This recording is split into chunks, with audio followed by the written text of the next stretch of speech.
नमस्कार। Are Nayak Hindi education में आप सभी का स्वागत है। आज हमारे अध्ययन का विषय है हिंदी की बहुत ही प्रसिद्ध कविता जो अज्ञे द्वारा रचित है, जिसका नाम है उड़चल हारिल। तो चलिए इस कविता का भावार्थ जानते हैं, जो कि हमारे नेट सेट के एग्ज़ाम में रखा गया है इस कविता को। तो इसका भावार्थ जानते हैं, इस कवि की जीवन रचना और थोड़ा सा संक्षिप्त जीवन परिचय हम जानते हैं। ठीक है, तो चलिए शुरुआत करते हैं। देखिए, अज्ञे का वास्तविक नाम सच्चिदानंद हीरानंद वात्सन अज्ञे है, जिनका जन्म 1911 को कुशीनगर में हुआ था। वे हिंदी साहित्य के प्रसिद्ध कवि हैं, कथाकार है, उपन्यासकार है और प्रयोगवाद के प्रवर्तक माने जाते हैं। उनकी रचनाओं में व्यक्तिवाद, स्वतंत्र चिंतन, प्राकृतिक प्रेम और जीवन दर्शन की गहरी अभिव्यक्ति हुई है। और उन्होंने जो उपन्यास लिखा है, जिसके अंतर्गत शेखर एक जीवनी, ये उपन्यास है उनका।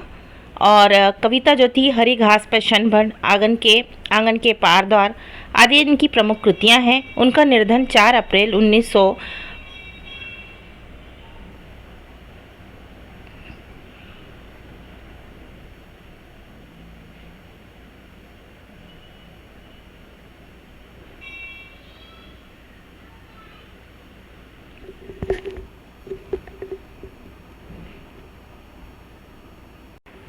87 में हुआ। उड़चल हारिल सच्चिदानंद हीरानंद वात्सन अज्ञे द्वारा रचित बहुत ही प्रसिद्ध और प्रेरणादायक कविता है। इसमें कवि ने हारिल पक्षी को प्रतीक बनाकर देश के युवाओं को संदेश दिया है कि वे जीवन में आने वाली कठिनाइयों से ना डरे और अपने छोटे से संसाधनों पर विश्वास रखें और निरंतर आगे बढ़ते रहे।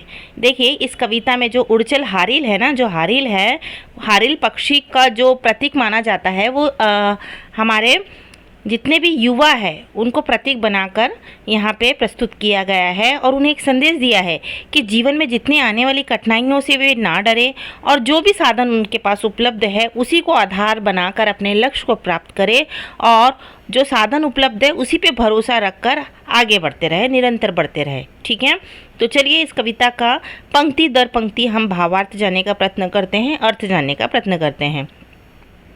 देखिए, उड़चल हारिल लिए हाथ में यही अकेला ओछा तिनका, उषा जाग उठी प्राची में कैसी बाट भरोसा किनका। देखिए, इस 4 पंक्तियों में क्या बताया कि उड़चल हारिल लिए हाथ में यही अकेला ओछा तिनका, मतलब एक छोटा सा तिनका लेकर तू उड़ चल। उषा जाग उठी प्राची में, यानी तेरे मन में जो है एक प्रकार की उषा जाग उठी है, इच्छा जाग उठी है। तो किसका भरोसा कर रहा है, तो किसकी इंतज़ार कर रहा है? अपने में भरोसा रख और आगे बढ़। ठीक है, यानी कवि हारिल पक्षी को संबोधित करते हुए कहते हैं कि वे अपने छोटे से तिनके को लेकर उड़ चले। पूर्व दिशा में नई सुबह हो चुकी है, इसीलिए अब वह किसी के सहारे की प्रतीक्षा ना करते हुए अपने में आत्मविश्वास रखते हुए कर्मशीलता की ओर आगे बढ़े। ठीक है, यानी यहाँ पे कवि क्या कर रहे हैं? कवि कर्मशीलता का संदेश दे रहे हैं। ठीक है, अब देखें, शक्ति रहे तेरे हाथों में छूट न जाए चाह सुजन की, शक्ति रहे तेरे हाथों में रुक ना जाए यह गति जीवन की। मतलब देखो, शक्ति रहे तेरे हाथों में छूट ना जाए यह चाह सृजन की, यानी शक्ति जब तेरे हाथों में रहेगी तो ये जो तू सृजन करना चाहता है, कुछ नई खोज करना चाहता है, कुछ नया करना चाहता है, तो शक्ति रहे तेरे हाथों में तो रुक ना जाए यह गति जीवन की। ठीक है, तो ये क्या है कि जीवन की गति नहीं रुकना चाहिए, तुम हमेशा करते रहना चाहिए। तुम सृजनशील हो, तुम सबका विकास कर सकते हो, नई खोज कर सकते हो, नया इन्वेंशन कर सकते हो। तो क्या कहते हैं, कवि प्रार्थना करता है कि हारिल के भीतर सृजन करने की शक्ति बनी रहे। जीवन की प्रगति और कर्म की गति कभी रुकनी नहीं चाहिए। यह निरंतर प्रयास और रचनात्मकता का यहाँ पे क्या बताया है कि निरंतर प्रयास करना चाहिए और रचनात्मक का महत्व दिया है। यानी कहने का मतलब हमें निरंतर प्रयास करते रहना चाहिए। कितनी भी मुसीबत, कठिनाइयाँ आए और आने वाली जितनी भी समस्याएं, बाधाएं आते रहे तो हमें उससे घबराना नहीं है, बल्कि उसका डट के सामना करना है। अपने मन को हताश निराश नहीं होना है और अपने इसमें आत्मविश्वास रखकर आगे बढ़ते रहना है। ठीक है, देखिए, ऊपर ऊपर ऊपर ऊपर बड़ा चील जल दिग्मंडल अनथक पंखों की चोटी से नभ में एक मचा दे हलचल। तो देखिए इसमें क्या बोल रहे हैं कि कवि प्रेरणा दे रहा है कि हारिल जो है निरंतर ऊंचाइयों की ओर बढ़ता रहे, है ना। हमें क्या करना चाहिए, निरंतर ऊंचाइयों की ओर बढ़ते रहना चाहिए। अपने अथक परिश्रम से भी वो क्या कर सकता है, आकाश में हलचल पैदा कर सकता है। मतलब यहाँ पे क्या बताया है कि यहाँ पे संघर्ष, साहस और ऊंचे लक्ष्य को प्राप्त करने की क्या दी है, प्रेरणा दी है कि व्यक्ति चाहे तो क्या कर सकता है, वो आगे बढ़कर अपने परिश्रम से, अपनी मेहनत से क्या कर सकता है, बिना थके बिना रुके अपने लक्ष्य को प्राप्त कर सकता है।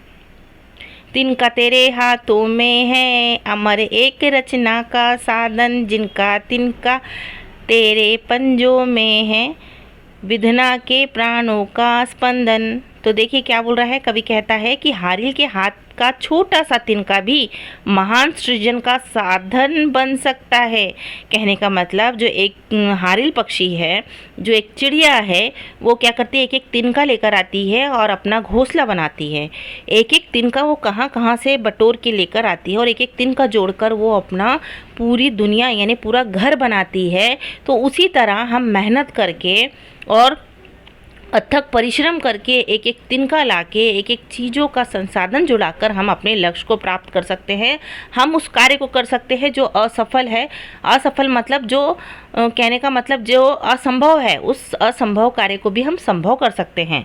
तो कवि कहता है कि हारिल के हाथ का छोटा सा भी तिनका महान सृजन का साधन बन सकता है। उसी तिनके में सृष्टि और निर्माण की शक्ति छुपी हुई है। यहाँ छोटे साधनों का महत्व को दर्शाया गया है कि छोटा बड़ा कुछ नहीं होता। यदि तुम प्रयास करो, धीरे धीरे प्रयास करो और निरंतर प्रयास करो तो तुम अपने लक्ष्य तक अवश्य पहुँच सकते हो।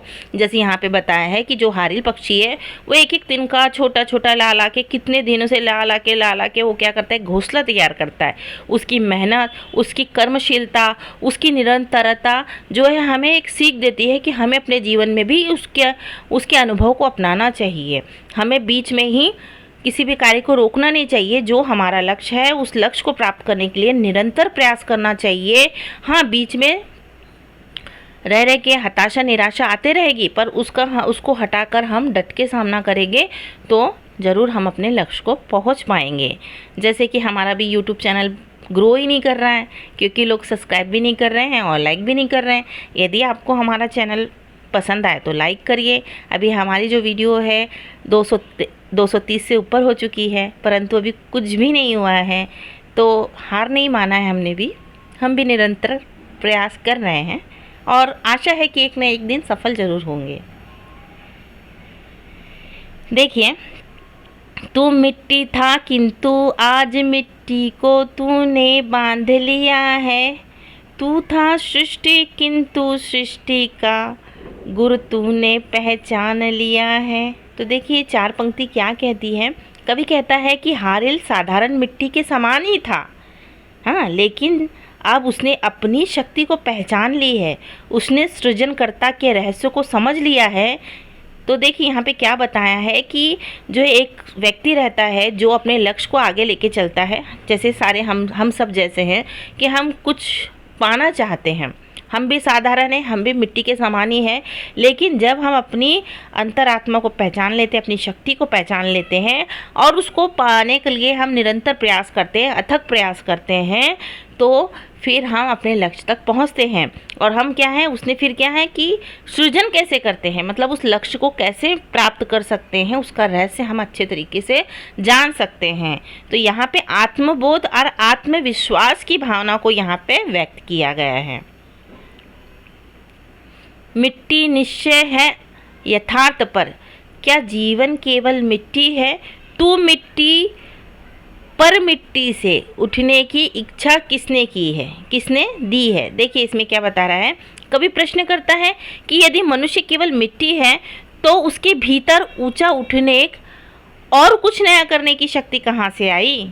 यहाँ मानव जीवन की चेतना और महानता का दार्शनिक चित्रण करता है कि यदि मनुष्य मिट्टी है, मिट्टी का मतलब साधारण व्यक्ति है, और वो ऊंचा उठना चाहता है, उसके मन में इतनी दृढ़ इच्छा कहाँ से आई, कहाँ से आई। तो यहाँ पर क्या कर रहा है, क्या बताना चाहता है इस चार पंक्तियों के माध्यम से कवि कि यहाँ मानव जीवन की चेतना और उसकी महानता का दार्शनिक चिंतन यहाँ पे इन पंक्ति में किया गया है। ठीक है, अब देखिए, आज उसी उद्धर्व ज्वाल का तू है दुर्नी वार हाहाकार हरकारा दूढ़ ध्वज दंड बना यह तिनका सूने पथ का एक सहारा। तो देखिए इसमें क्या बताया है कि कवि कहता है कि हारिल अब ऊंचे आदर्शों और प्रेरणा का संदेश वाहक बन गया है। यानी कवि क्या कह रहा है, जो हारिल पक्षी है वो ऊंचे आदर्श का प्रतीक बन गया है, हमें प्रेरणा का संदेश दे रहा है।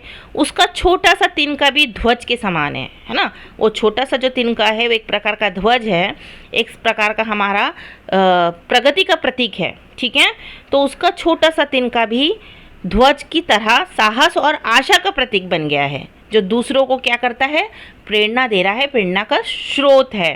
ठीक है, अब देखिए, मिट्टी से जो छीन लिया है वह तज देना धर्म नहीं है, जीवन साधन की अवहेलना कर्मवीर का कर्म नहीं है। देखिए,